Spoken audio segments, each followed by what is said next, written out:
What's poppin' T Squad? It's me, Keisha, and I'm here with tonight's All Tea, All Shade Married to Medicine, Season 8, Episode 14 review. Let me start off by saying tonight's episode was jam packed. It was so good. I have a lot to say, so get ready. So, on tonight's episode, Anila goes to Quiet's house with bags of things, and we're like, where is she going with all these bags? I'm assuming that like she had clothes or something in there, like to do some type of influencer shoot or something. So she rang the doorbell, quiet in there, drying out her wine glasses, and got this lady sitting outside in the wet ass weather. I'm like, this girl is so into herself. Like, why would you sit up there and continue to dry out some wine glasses and leave your guest sitting outside? Girl, you could have did that when you opened the door. So Anila shows her some raw Indian hair. That is what she brought in the bag. So I guess she about to be her seller, retailer. Don't give me the talking. Now, her look cute or whatever, but as y'all can see, I can't stand her. I love being bald headed. Like it's just so freeing. Um Quad, they sit down and talk, and Quad asks Anila, is her house bigger than Toya's? And is that going to be a problem? And she was like, it might be. That might be a reason why she got an issue with me. I don't think that's the reason why she has an issue with her. Could be, who knows, but I don't personally think that it is. So Quad goes on to say that Toya doesn't take accountability for her actions. I'm like, you don't either. That's the pot calling the kettle black.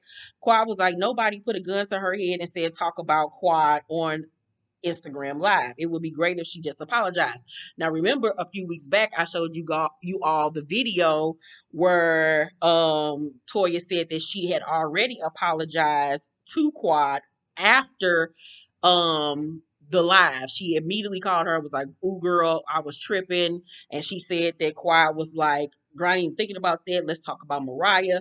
And but then when she got on the show, she tried to act like Toya had never apologized and tried to make it a big thing for a storyline.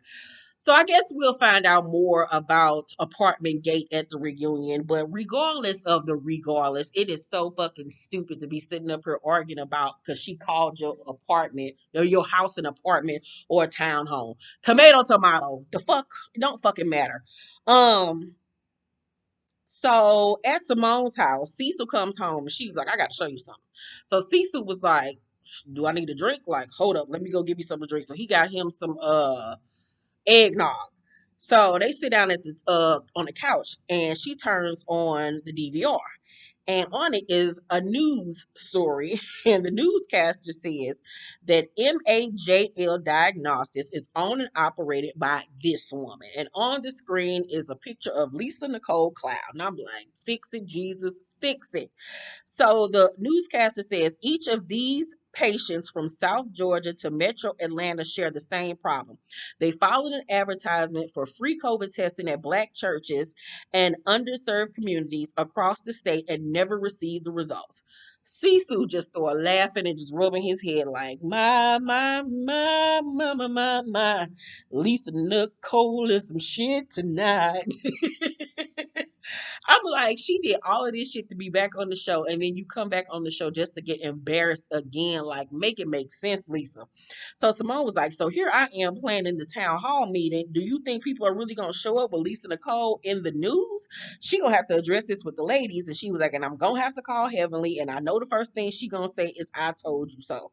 And I was like, God damn it, Heavenly ass was right once again about this heifer. So Simone calls Heavily, but mind you, Heavily is doing one of her confessionals. And so she answers the phone and she was like, Simone, like, what's going on? And Simone tells her, I sent you a video. Did you look at it? So she was like, no, give me a second. Let me look at it. So she looks at the video and Heavenly was like, child, I think I'm going to remain silent on this one. So Simone was like, okay, girl, well, I'll talk to you soon. So, but as soon as she got off the phone with Simone, she hung up and called Jackie and Quad. So it was obvious that she didn't want to talk or gossip with Simone, but she did want to gossip with Jackie and Quad, which says a lot about where they're still at in their friendship, them making up or whatever. She still don't really trust Simone. And with right, because if I was Simone, I really wouldn't trust her either. So Quad was like, I think there's more to the story. We gotta give Lisa the opportunity to explain herself. And I was very shocked by Quad's answer because I just knew she was gonna throw shade considering their history. And I was actually very surprised and happy that she didn't throw shade towards Lisa Nicole because they should give her the opportunity to explain herself. So Contessa's at home cooking dinner, which we've I think never really seen her do on this show. And her life coach calls to check in.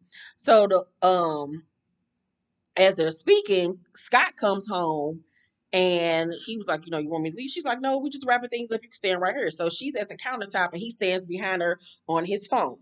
And this is when shit really got good.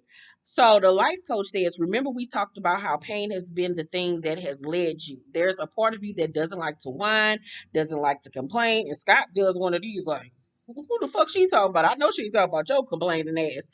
So he then says, not really. Like that. And I'm looking like, okay, like wow. I'm like, for somebody that don't want to do therapy, you sure got a lot to fucking say. So Scott then butts in, was like, I really think y'all need to have this conversation by yourself. Like, should I leave the room? And Contessa was like, what, you think I whine? And he was like, nah, you never whine. She was like, what, I just complain? He was like, yeah, a little bit. And so Contessa was like, he always jumps in on the insults, but not the compliments. So she gets off the phone with the therapist, the life coach or whatever. And I would have been feeling some type of way too, because like I said, you don't want to do therapy with me, but you want to chime in on my session and have all these things to say about me. The fuck? So when she gets off the phone, Contessa was like, what was the point of that? And so Scott says, I'm not trying to come home on a negative vibe. And so Contessa was like, okay. So she got quiet. He's sitting there at the counter. She's steady cooking. You can tell she's still in her feelings. She feeling some type of way. So she was like, why you get married? He was like, to have a successful, happy marriage. And she was like, what are you doing to make that happen? And Scott says, the same thing I told you to do. And that's why you got the life coach to work on ourselves.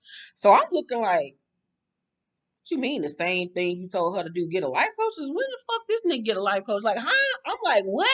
Am I in the Twilight Zone? What am I watching? So Contessa was like, you got a life coach? Like, she even like confused. And he was like, I mean, yeah, I haven't paid her. I just talked to her. And I'm like, what the fuck you mean you got a life coach that you ain't paid? What in the fuck is this nigga talking about? So Contessa was like, I'm confused. So you have a life coach? He was like, yeah, I mean, maybe for about 6 or 7 months. And Contessa was like, you never thought to share this with me? So in her confessional, she was like, bullshit. He said at Simone's house he didn't believe in therapy.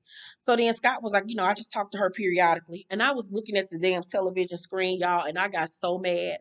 I was so offended by this man that you got the nerve to sit in your wife's face while the cameras are rolling and embarrass her like this. Because first of all, you being a fucking asshole by sitting up here talking about some you got a goddamn therapist or a life coach that you've been talking to for 6 or 7 months. You ain't got no motherfucking life coach, bitch.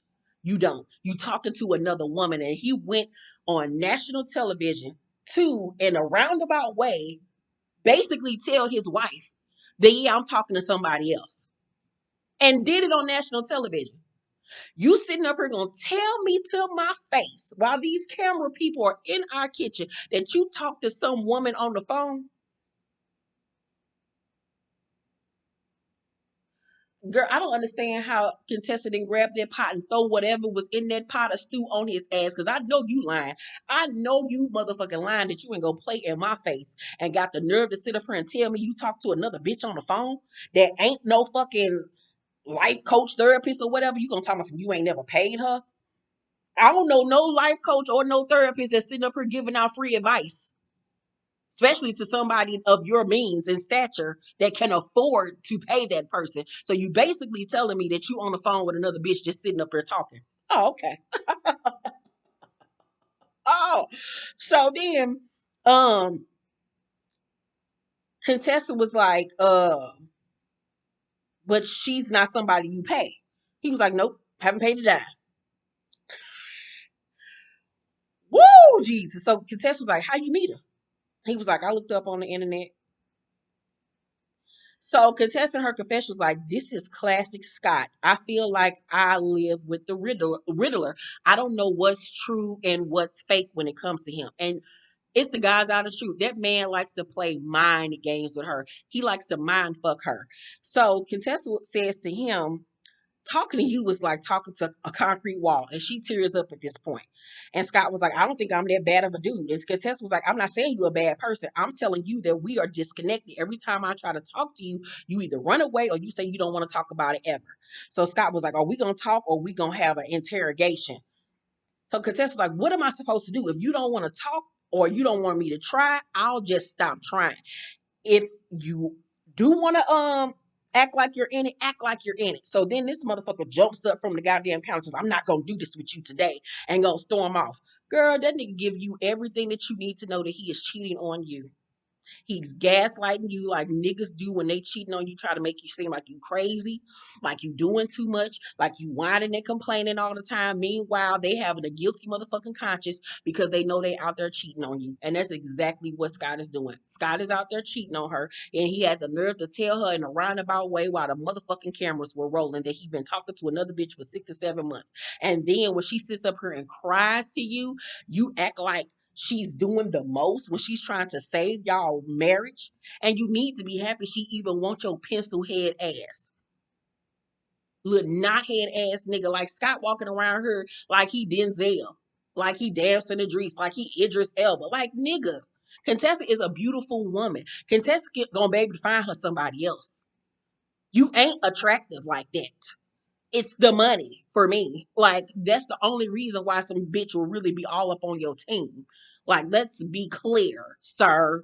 Like how dare you sit up here and treat your wife like this? And now it makes me even more madder when I told y'all last Sunday that they had just celebrated their anniversary and Contessa wrote this beautiful long ass speech on her Instagram to him, and that nigga didn't even post nothing about their anniversary, not a damn thing. He posted about a car. Girl, stop trying. Stop letting this man play in your face. If you don't leave this nigga going on about your life and be every woman that you want to be with his knothead ass. Like, I want to fight Scott. Like, I do not like him. I do not like him. I do not like him. Like, because he got the biggest balls in the world to pull that shit that he pulled on tonight's episode. I don't understand how Contessa didn't box that nigga. I would have pulled out all my army training and would have got to acting like we was some G.I. Joes in that motherfucker because you got me fucked to the up. We would have been banging. Girl, fuck Scott. Fuck him. Fuck him. Um, oh bastard. Ooh, funny looking ass Pee Wee Herman looking ass nigga. I wish a nigga would. You get these old funny looking ass niggas a try and they want to act like you guys, like he God's gift to the world. The fuck, boy, bye. So, it's the day of the voter registration, and Simone hoping that the feds don't come looking for Lisa. So all the ladies are there except for Jackie because she had to work. Before they start, filming and they go live, Toya asked Quad, did she practice? And she was like, I don't need to practice. I did this for 3 years. Now, I don't think that Toya was trying to be shady when she asked that question. All, Toya to me is just dingback. I don't even think she was thinking about the real or whatever the show, the Sisterly Circle or whatever the fuck the name that show was Quad was on when she asked that question. I felt like Quad was doing the most with her answer to me. Like, girl, simmer the fuck down. Bitch, you ain't Barbara Walters. Have several. So Quad was like, I don't need to practice. I did this for 3 years. And Toya, her confession was like, well, maybe if she practiced more, she'd have a job. And I was like, well, she did have a job for 3 years, ma'am. And now she's back doing the same thing you do, which is be a reality star. Like, what other job do you have, ma'am, outside of this show? Like, stop it, Toya. So Quad, however, moderated the event wonderfully. She did a great job. Afterwards, they all sit down for dinner and eat. And so Kari says, Lisa, I'm amazed you're here with everything that's going on. I must say that I really like Kari being back. I really like Carrie Wells, Carrie, whatever how you pronounce that lady name. I like her being back on the show. She adds just enough spice. She gets shit started. She know how to read the girls. It doesn't come across awkward that it's one white girl amongst all of these black women. She fits in perfectly. Love her. Bring her back next season. So,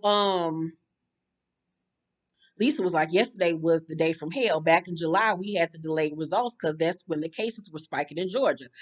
Contessa in her confessional was like, I thought she had a clothing line. Like, I'm so confused. Like, when did she own the lab? And I'm like, when did she start owning the lab? Like, make it make sense. So Quad was like, from my understanding, it was someone that got their test back in June, and they're saying, why is it just not rolling out? It's October now. So Lisa says when people get upset, they start filing complaints. Quad was like, well, I was like, damn, do they have to get their results from the grave? For the record, you're not currently under federal investigation. Lisa says no. Quad says, so you don't own the lab. Lisa says, I own the lab, but the equipment to do COVID testing hadn't come in yet. So how you doing COVID testing and you ain't have no equipment? The whole thing is just confusing to me. So Contessa was like, so people thought since you own the lab that you were supposed to be the one, and then she got cut off by Lisa. She was like, they thought we were the one running the test. We were just collecting at that point and sending off to a lab to get processed. So you're telling me that you have a lab, you're at some point going to do testing, but you couldn't do the testing because you hadn't got the equipment. So at that point, you were just collecting the samples and sending them off to somebody else to do it. Girl, this ain't nothing but a Ponzi scheme. Like, I don't understand how Lisa Nicole ain't got locked up yet. Like, what in the hell is going on? What in the Erica Girardi and her husband is going on here, girl? Like, why is this lady have not been locked up behind bars with all her pyramid schemes? So Simone was like, she claimed to be a lab, but when you're sending the lab out and you're outsourcing it to cover your legal aids, you should have and then she gets cut off. So Simone in her confession was like, Lisa and the way she conducts business, I'm not going to say it's shady, but it's crooked as hell. And I was like, exactamundo. Lisa, get your ass off goddamn reality TV between you and your sickly looking cheating ass husband. And now this bullshit you got going on, girl, you just want to go to jail. Like, you just begging to go to jail at this point. So Simone FaceTimes Jackie and tells the girls that they're taking them to Jackal Island to have fun. They're not gonna get all deep, but just really gonna have fun. And I hope so, because I think though on this trip, Simone is going to go to hell off on Heavenly at some point, and that's gonna start back the rift between her and Jackie. So Anila was like, are the men coming? And Contessa was like, no, Scott can't come. And Quad was like, what did Scott do? And she was like, what didn't he do? And she was like, but I don't want to talk about him. I don't want to talk about him. So they wrap up dinner, and Simone, it was like, when it matters, we're a sisterhood. And Toy was like, really? And everybody looking at her like, damn, Toy, you just gotta be a Debbie Downer. Like, really? Um, I understand that Toya has grievances with some of the girls, but it's just like, do you have to say something every time? But once again, we're on a reality show, so we got to get it cracking. We got to get it popping. So Anila, after everybody gets up and they're preparing to leave, was like, fucking bullshit or whatever. And Toya just looking at her. So Simone goes over to Anila and was like, hopefully we'll be able to get you to communicate with Toya one-on-one during this trip. Anila was like, I've been trying to talk to her. You want to see my text? And then Simone Thompson, Anila, stop with the theatrics. Wait a minute. Because I don't know why y'all think that y'all can talk to this lady like she a dog or something, or like she a kid. Like, I don't know if because she's a different culture, but you came over here talking to me, bitch. Don't come over here and tell me to stop with the motherfucking theatrics because I'm telling you my side of the fucking story. Like, I would have told Simone Beaver Tooth ass, if you don't get the fuck out of my goddamn face with this bullshit, girl, you in this horrible ass wig. So they walk outside and Anila was like, if you want to talk, let's talk. Why are you only listening to her side of the story? I'm hurt. So Toya comes out at this point. They're all standing around, and Toya was like, "You want to talk?" And Anita was like, "Yeah, but not with everybody around." And Toya was like, "I gave you that when you came over to my house. We talked it out."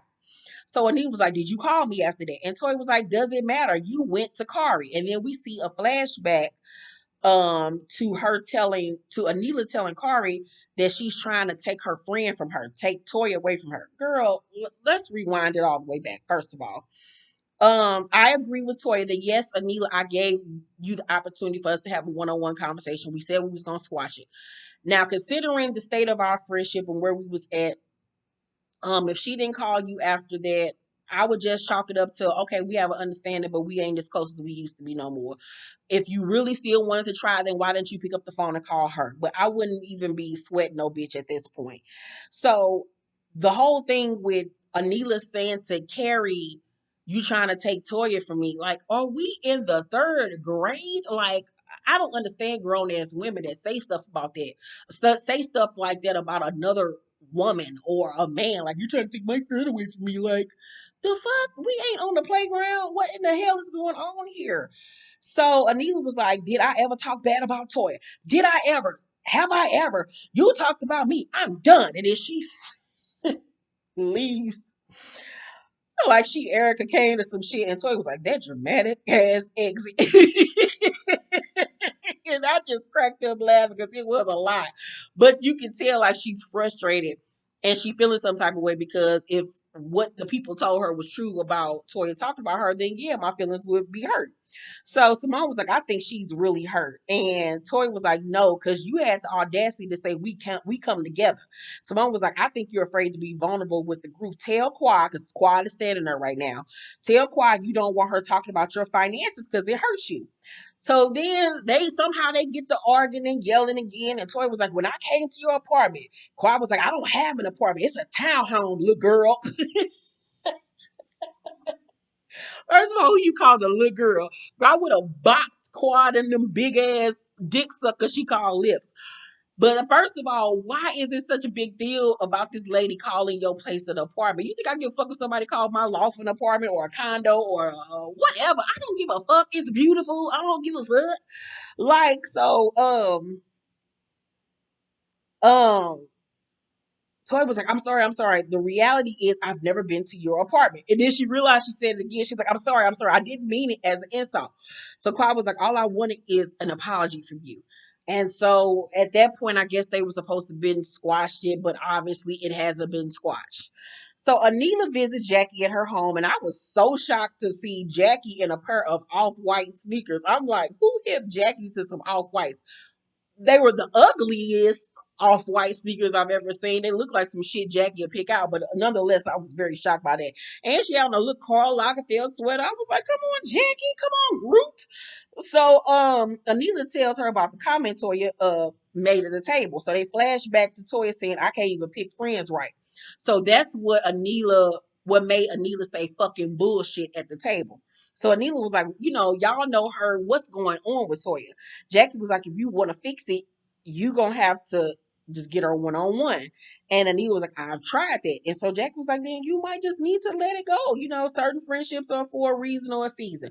And I honestly feel like that's how Jackie is taking her friendship with Simone, even though they've had a 20 something year friendship, that she's just basically like, it is what it is, like, or whatever, which is sad to me.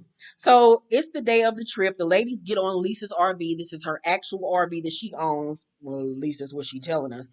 So Anila is going to meet the ladies there. Simone asks, all the ladies, what is their biggest fear? And Lisa says, I'm not a good judge of people. And I think it's scary that sometimes you think you could trust someone and you can't.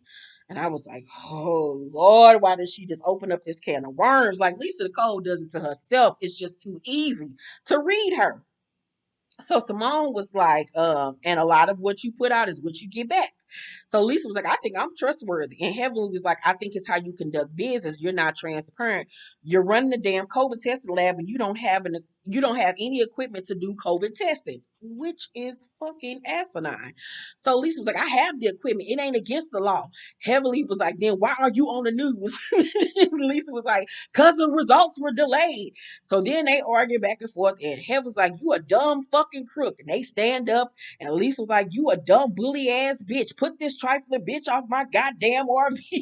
And Heavenly was like, stop the bus. I got me a damn Uber card. I was like, I didn't know Uber gave out cards. Do they? Somebody hit me because I ride Ubers often. Carrie, they give you Uber cards? Do Uber give you a card? Do Uber give you a card? Yeah, this lady on the reality show was like, get me off the bus. I got my Uber card. Okay, so they don't have Uber cards.